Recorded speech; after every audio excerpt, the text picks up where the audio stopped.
สบายดีดาเดี๋ยวมื้อนี้เฮาสิมาล้มกันเรื่องของการไกลเกลี่ยขันบ้านเนาะก่อนอื่นแมนอยากจะถามดาก่อนว่าการไกลเกลี่ยขันบ้านนี่พลเมืองลาวเฮานี่แมนสามารถเข้าถึงสิทธิ์ตัวนี้ได้บ่เจ้าใดเนาะพลเมืองลาวทุกคนสามารถเข้าถึงการไกลเกลี่ยข้อแย้งคันบ้านโดยข้อขัดแย้งที่สามารถนำมาไกลเกลี่ยอยู่คันบ้านได้ประกอบมีข้อขัดแย้งเกี่ยวกับสายสัมพันธ์ทางแพ่งครอบครัวการค้าสิ่งแวดล้อมแรงงานการกระทำผิดทางงานและการกระทำผิดของเด็กเนาะบัดนี้อยากให้ยกตัวอย่างให้พวกเฮาฟังได้ว่าข้อขัดแย้งที่เคยเกิดขึ้นผ่านมาให้ยกตัวอย่างให้ฟังแหน่เจ้าหนึ่งในข้อขัดแย้งเกี่ยวกับสายสัมพันธ์ทางแพ่งก็แม่นข้อขัดแย้งเกี่ยวกับสิทธิ์นำไซที่ดินเป็นต้นการขอทางผ่านการกำหนดเขตแดนการล้อมรั้วกรรมสิทธิ์ร่วมของสิ่งที่ตั้งอยู่เขตแดนขอบเขตปลูกสร้างเรือนหรือการปลูกต้นไม้การอนุญาตให้มีทางการเน้นสายไฟฟ้าผ่านและระยะห่างในการปลูกสร้างเรือนแสดงว่าข้อขัดแย้งที่เคยเกิดขึ้นผ่านมาส่วนหลายก็จะเว้าถึงเรื่องของการล่วงละเมิดเขตแดนเนาะแล้วก็เว้าถึงเรื่องการนำไส้ที่ดินร่วมกันเนาะบัดนี้อยากให้เว้าให้ฟังได้ว่าผู้ที่ว่าเป็นผู้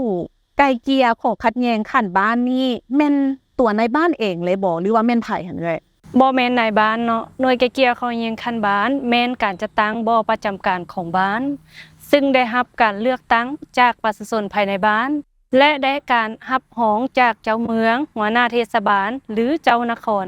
ตามการเสนอของนายบ้านโดยผ่านห้องการยุติธรรมเมืองมีภาระบทบาทในการไกลเกลี่ยข้อขัดแย้งที่เกิดขึ้นอยู่ภายในบ้าน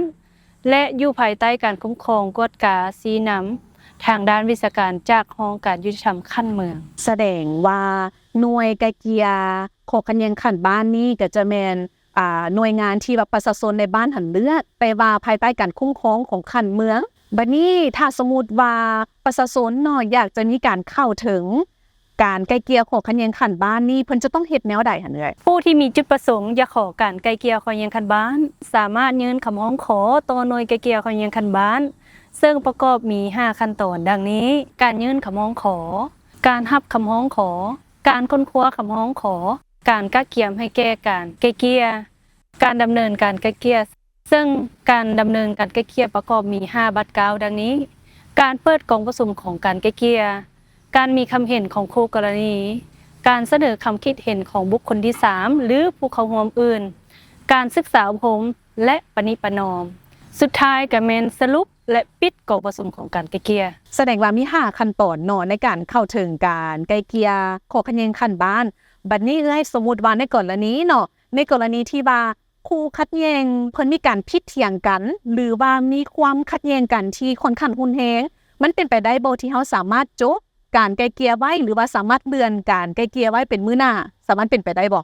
เจ้าได้เนาะในเวลาดำเนินการไกลเกลี่ยข้อขัดแย้งคันบ้านอาจจะถูกโจะหรือเลื่อนในกรณีดังนี้การโต้แย้งกันระหว่างคู่กรณีที่มีลักษณะเข่งตึงหรือรุนแรงกรณีฝ่ายใดฝ่ายหนึ่งหรือทั้งสองฝ่ายขอโจะหรือขอเลื่อนกรณีเกิดภัยธรรมชาติเป็นต้นแม่นน้ำท่วมพายุดินเจือนหรือเหตุผลที่เห็นว่าบ่สามารถดำเนินการไกลเกลี่ยต่อไปได้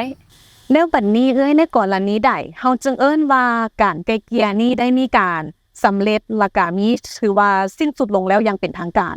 การไกลเกลี่ยข้อแย้งคันบ้านจะสิ้นสุดในกรณีใดหนึ่งดังนี้ 1. คู่กรณีฝ่ายใดฝ่ายหนึ่งหรือทั้งหมดบ่เข้าร่วมในการไกลเกลี่ย 2. คู่กรณีสามารถตกลงกันได้ 3. คู่กรณีบ่สามารถตกลงกันได้ 4. มีการถอนคำร้องขอ 5. คู่กรณีฝ่ายใดฝ่ายหนึ่งเสียชีวิตโดยบ่มีผู้สืบทอดถ้าว่าท่านใดที่ฟังอยู่ตอนนี้แล้วยังมีคำถามคอมเมนต์มาทางลงใด